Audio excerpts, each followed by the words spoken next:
नमस्कार, मैं प्राची बहुगुणा ज्ञानदीप कार्यक्रम के अंतर्गत कक्षा 6 के विषय गणित में आपका हार्दिक स्वागत करती हूँ। बच्चों, हम लोग अध्याय 3 पूर्ण कर चुके हैं। उसके पश्चात हम लोग अध्याय 4 शुरू करने जा रहे हैं, जिसका नाम है आधारभूत ज्यामितीय अवधारणाएं। तो बच्चों, हम लोग इस चैप्टर को शुरू करेंगे। मैं उम्मीद करती हूँ कि आपको इस चैप्टर को पढ़ने में बहुत मजा आएगा। तो चलिए बच्चों, आगे की पढ़ाई हम स्मार्ट बोर्ड पर करते हैं। बच्चों, हमारा चैप्टर है आधारभूत ज्यामितीय अवधारणाएं, चैप्टर नंबर 4, और यहाँ से हम शुरुआत कर रहे हैं ज्योमेट्री पोर्शन की। ठीक है, तो चैप्टर का नाम है आधारभूत ज्यामितीय अवधारणाएं। अवधारणाएं यानी कि कॉन्सेप्ट। तो क्या क्या कॉन्सेप्ट्स आपने इसमें पढ़ने हैं, ये इस चैप्टर में कवर किए जाएंगे। और इस चैप्टर की जो आप पढ़ेंगे सारी अवधारणाएं, वो आपको नेक्स्ट जितने भी आप ज्योमेट्री से रिलेटेड चैप्टर्स पढ़ेंगे उनमें वो काम आएंगे। तो बच्चों, इसमें सबसे पहले है बिंदु, जिसको हम बोलते हैं पॉइंट। ठीक है, पॉइंट।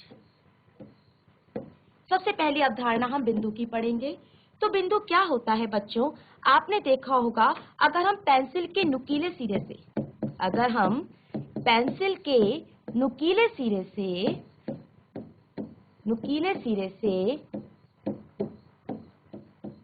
एक चिन्ह बनाते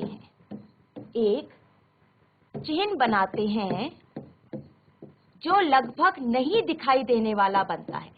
एक चिन्ह बनाएं, और कैसा चिन्ह बनेगा? कैसा चिन्ह बनेगा? ये चिन्ह बनेगा लगभग नहीं दिखाई देने वाला, जो कि लगभग ना दिखाई दे,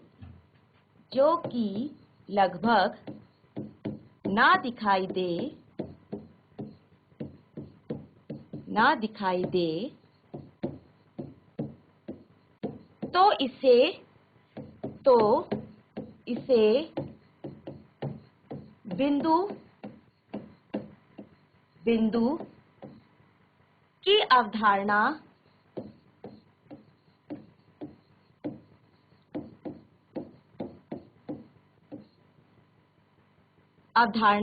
समझी जा सकती है।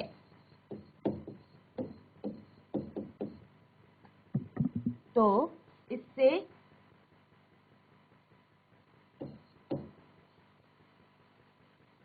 इससे बिंदु की अवधारणा समझी जा सकती है। देखो बच्चों, बिंदु का मतलब होता है जब हम नुकीले सिरे से कोई भी एक ऐसा डॉट टाइप बनाए। ठीक है, तो इसका मतलब होता है बिंदु जो होता है वो क्या शो करता है। यहाँ पर ये आपको दिखाई दे रहा है, लेकिन जो इसका एक्चुअल कॉन्सेप्ट है वो ये कहता है कि ये जो होता है ये बिल्कुल दिखाई देने वाली स्थिति में नहीं होता है। यहाँ पर अगर मैं इसको बना रही हूँ और आप इसको देख रहे हैं, तो ये सिर्फ उसका कॉन्सेप्ट समझाने के लिए है। ओके, तो ये जितने भी बिंदु हम देख रहे हैं, बिंदु इससे बहुत बहुत छोटा होता है, और बिंदु किसी वस्तु की स्थिति को बताता है। तो बिंदु क्या होता है? वस्तु की स्थिति यानी कि लोकेशन को बताता है। स्थिति यानी लोकेशन को बताता है। तो बच्चों, हमने बिंदु का कॉन्सेप्ट समझा कि और बिंदु क्या क्या हो सकते हैं। जैसे आपको प्रकार से अगर आप कोई पॉइंट करेंगे, ठीक है ना, और कोई भी आप इस तरह से पेंसिल से नोक लेते हैं या सुई की नोक होती है, वो सारे बिंदु होते हैं। जैसे सुई का सिरा, सुई यानी कि निडल, ये इसके उदाहरण है। सुई का सिरा, ओके, और प्रकार का सिरा,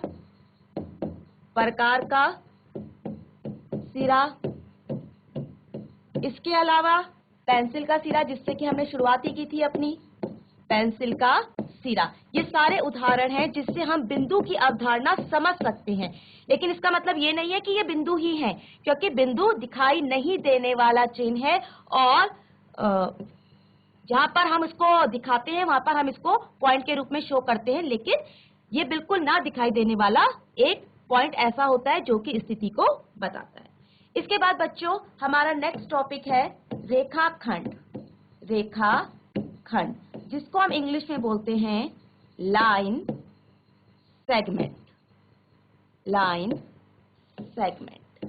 ठीक है, तो देखो क्या होता है बच्चों, सपोज ये हमारे पास ये बिंदु है और ये बिंदु है। इस बिंदु से कोई भी अगर इस तरह की स्ट्रेट लाइन खींची जाए, यानी कि कोई भी एक ऐसी रेखा खींची जाए जो कि निश्चित हो, निश्चित यानी कि ना तो वो इधर से बढ़ेगी ना वो इस तरफ से बढ़ेगी, तो इसको हम बोलते हैं रेखाखंड। ठीक है, तो रेखाखंड क्या क्या हो सकता है, जैसे कि आप कागज को मोड़ेंगे, आप कागज को मोड़िए, ठीक है, कागज को मोड़िए,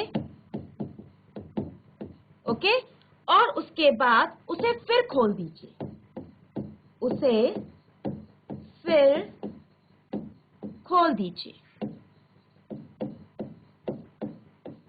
तो ये जो क्रीज बनती है, क्रीज समझ गए ना, जो मोड़ने के बाद जो उसका एक निशान बनता है, कागज पर पड़ने वाला, कागज पर पड़ने वाला, कागज पर पड़ने वाला निशान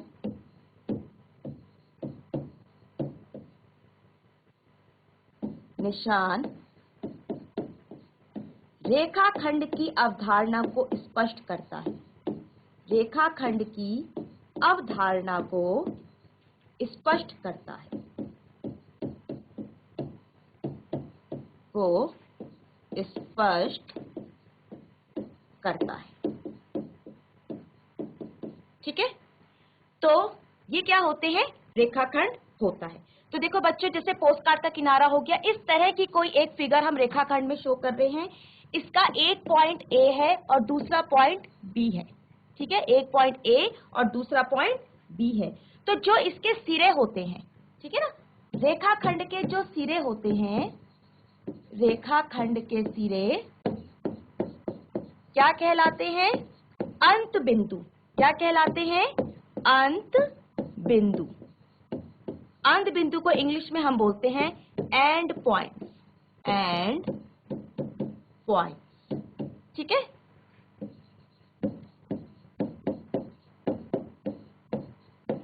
ओके, तो रेखाखंड के सिरे क्या कहलाते हैं, अंत बिंदु कहलाते हैं। इसमें कौन से सिरे हैं रेखाखंड के, ए और बी।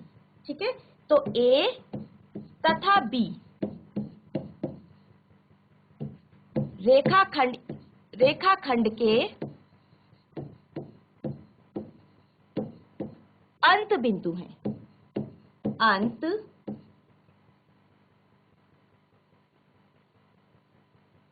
बिंदु हैं, अंत बिंदु है। ठीक है, तो ये रेखाखंड के अंत बिंदु होते हैं ए और बी। जो भी रेखाखंड होगी, यहां पर ए और बी है, अगर यहां पर ए और बी ना होकर सपोज कुछ इस तरह का हो, यह आपका रेखाखंड है और इसके पॉइंट हो पी और क्यू, तो यहां पर इसके क्या बन जाएंगे, पी और क्यू के क्या बन जाएंगे, अंत बिंदु बन जाएंगे। ठीक है, जैसा कि हमने अभी लिखा था, तो हम इसको ए और बी ही लिखेंगे क्योंकि यहां पर हमने ए और बी के रूप में शो किया है। तो एक बिंदु ए और एक बिंदु बी। तो इससे हम ये देख पा रहे हैं कि अगर हमें रेखाखंड को व्यक्त करना है तो किस तरह से करेंगे, ए बी, तो उसके ऊपर एक हम लाइन ड्रॉ करेंगे या बी ए। एक ही बात है बच्चों, चाहे तो हम इसके सेंस में पढ़े ए से लेकर बी या फिर बी से लेकर ए, तो ये दोनों ही क्या होते हैं, से इस रेखाखंड को व्यक्त किया जाएगा, इस रेखाखंड को व्यक्त किया जाएगा, क्योंकि इसके अंत बिंदु क्या है, ए और बी। अगर इसके अंत बिंदु पी और क्यू होते या कुछ और भी होते, एक्स वाई होते, तब इसको हम पी क्यू लिखते और या क्यू पी से इसको शो करते। तो ये क्या हो गया आपका रेखाखंड। ठीक है, जिसको हम इंग्लिश में बोलते हैं लाइन सेगमेंट। इसके बाद हम रेखाखंड के बाद नेक्स्ट अवधारणा पे जाते हैं, जिसको बोलते हैं रेखा यानी कि लाइन। पहले हमने पढ़ा था लाइन सेगमेंट और अब हम पढ़ेंगे लाइन। ठीक है, तो जैसे हमने पहले रेखाखंड बनाया था ना, ए बी, इस तरह का बनाया था हमने रेखाखंड, तो AB को A से आगे एक दिशा में, आगे एक दिशा में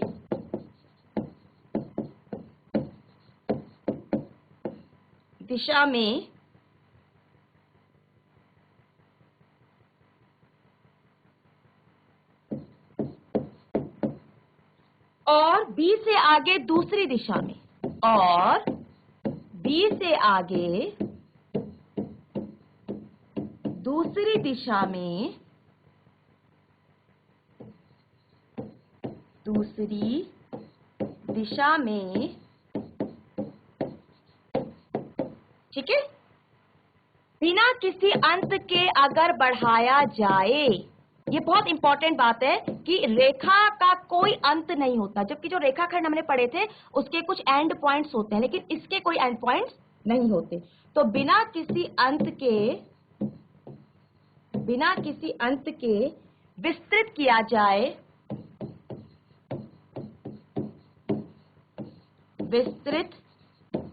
जाए, तो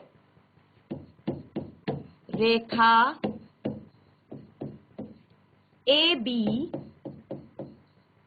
प्राप्त होती है।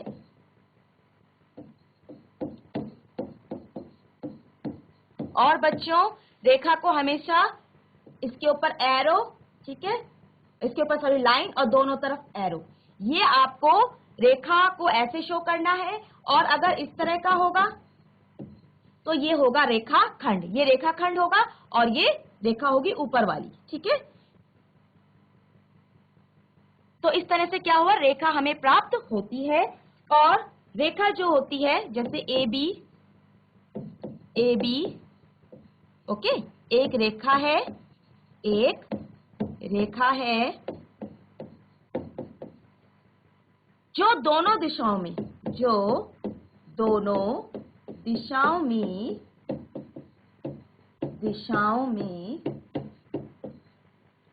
अनिश्चित रूप से विस्तृत होती है,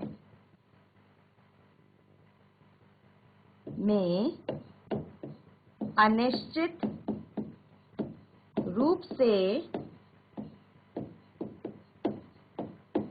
विस्तृत होती है,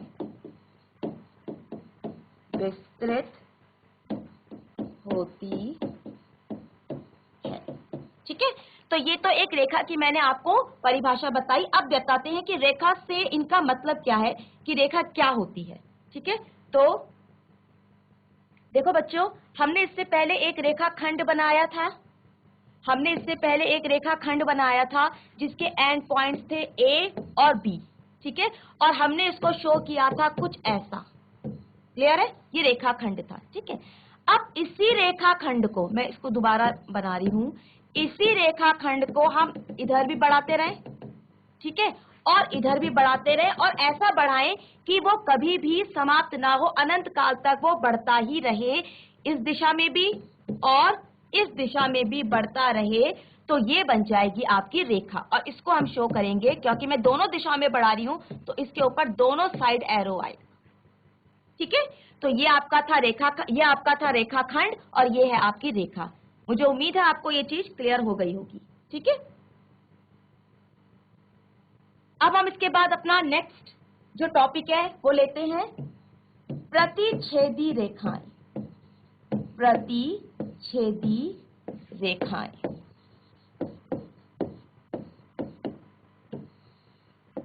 प्रतिच्छेदी रेखाओं को इंग्लिश में बोलते हैं इंटरसेक्टिंग लाइंस,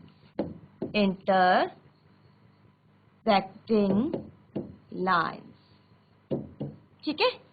देखो बच्चों, इंटरसेक्टिंग लाइंस क्या होती है, आप ये देखो, ये आपका इंग्लिश का अल्फाबेट है X, ठीक है। अगर हम इसको ज्योमेट्री के कॉन्सेप्ट में देखें तो ये एक रेखाखंड है, ये वाला, ठीक है, और एक दूसरा रेखाखंड ये है। ये कहीं ना कहीं इस पॉइंट पे, अगर मैं इसको P मान रही हूं तो P पॉइंट पे ये मिल रहे हैं, और P पॉइंट दोनों में है, यानी कि अगर ये रेखाखंड AB है और ये रेखाखंड CD है, तो AB और CD दोनों का कॉमन पॉइंट क्या है, उभयनिष्ठ पॉइंट क्या है, P है। तो कहने का मतलब है प्रतिच्छेदी रेखाएं वे रेखाएं होती हैं जिनका क्या होता है, कोई ना जो एक दूसरे को काटती हैं और कोई ना कोई उनका उभयनिष्ठ बिंदु होता है। ठीक है, तो इसकी हम कुछ परिभाषा इस तरह से समझते हैं बच्चों। प्रतिच्छेदी रेखाएं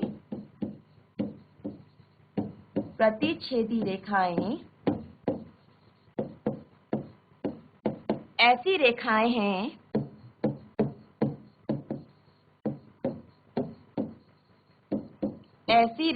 हैं जो एक दूसरे को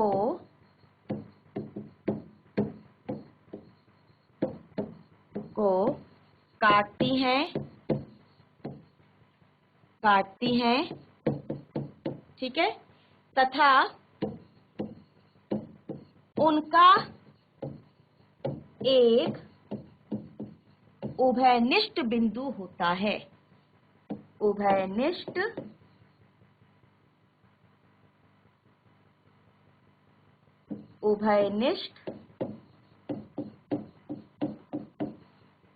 बिंदु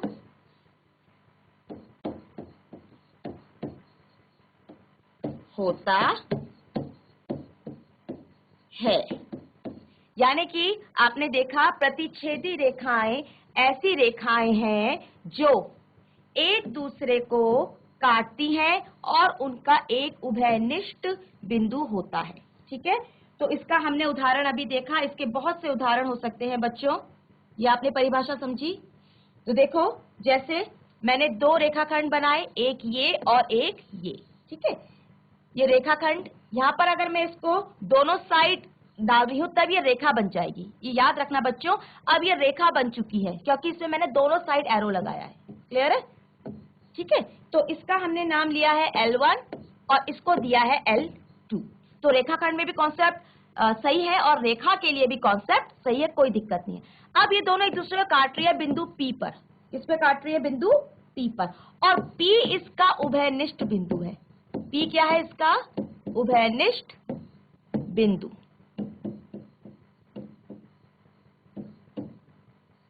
ठीक है, तो ये जो है ये उदाहरण है किसका? प्रतिच्छेदी रेखाएं का, यानी कि L1 व L2 रेखाएं बिंदु P पर प्रतिच्छेद करती हैं। बिंदु P पर प्रतिच्छेद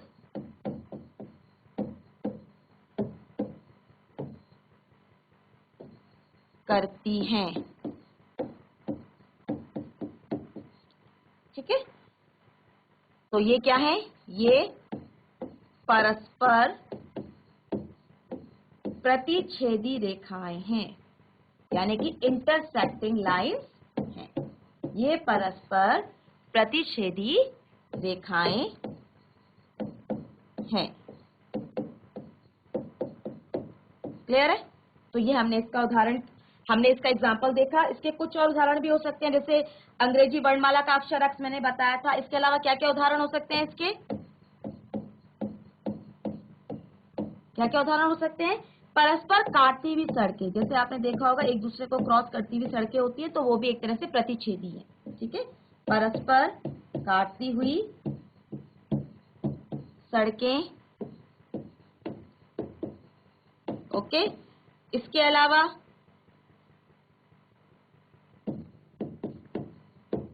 सड़कें, ठीक है, इसके अलावा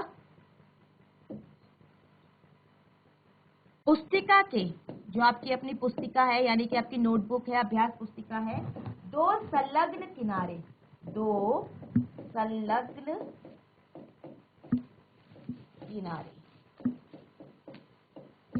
देखो बच्चों, जैसे आपकी ये नोटबुक है, तो नोटबुक में इस तरह का एक पेज, जो उसका पेज होता है, उसमें से साइड में होता है ना जहाँ पे आप डेट डालते हो, तो ये और ये भी क्या है? प्रतिच्छेदी रेखाएं होती है। यहाँ से आप फिर लिखना शुरू करते हो। ठीक है, तो ये और ये क्या है? प्रतिच्छेदी रेखाएं होती हैं। क्लियर है? तो ये हमारे डे टू डे लाइफ में बहुत सारे एग्जाम्पल मिलते हैं। इसके बाद हम नेक्स्ट टॉपिक पे आते हैं, समांतर रेखाएं। समांतर रेखाएं,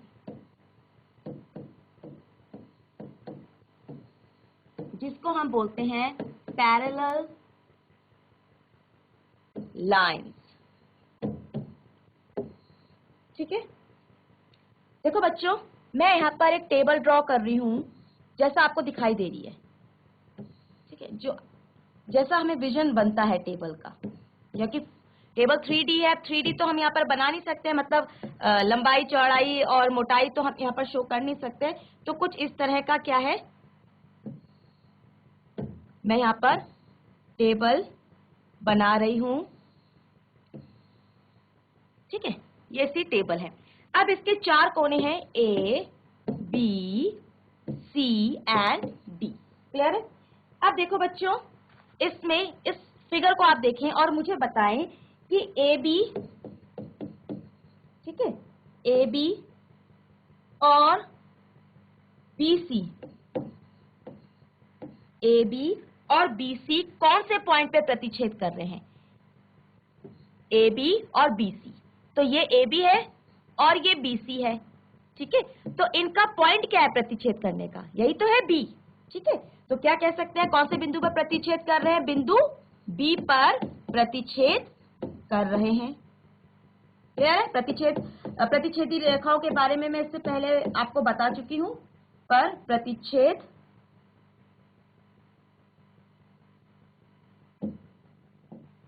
कर रहे हैं।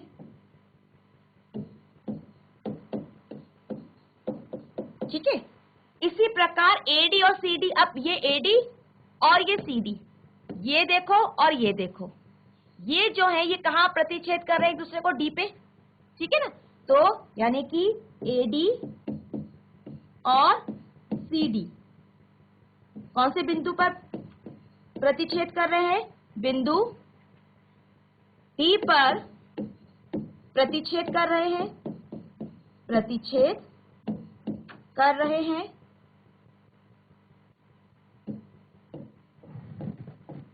कर रहे हैं। ठीक है, लेकिन आप अगर देखेंगे AD और BC ये कहीं प्रतिच्छेद नहीं कर रहे हैं, ऐसे ही AB और DC कहीं प्रतिच्छेद नहीं कर रहे हैं। तो ये क्या है? समांतर रेखाएं हैं। ठीक है, यानी कि AD व BC प्रतिच्छेद नहीं कर रहे, प्रतिच्छेद नहीं कर रहे। ठीक है, तो ये क्या है? समांतर रेखाएं हैं। ये क्या है? समांतर रेखाएं हैं। इससे बाद का जो समांतर रेखाओं के विषय में भी बहुत कुछ पढ़ाया जाना है बच्चों, ये मैं आपको आगे बताऊंगी। अब हम अपनी नेक्स्ट क्लास में मिलेंगे, जिसमें कि मैं समांतर रेखाओं के बारे में, इसके अलावा जो किरण है उनके बारे में और आगे जितने भी कॉन्सेप्ट है उनके बारे में आपको बताऊंगी। अभी मेरी क्लास यहीं पर स्थगित हो रही है। ओके बच्चों, थैंक यू सो मच।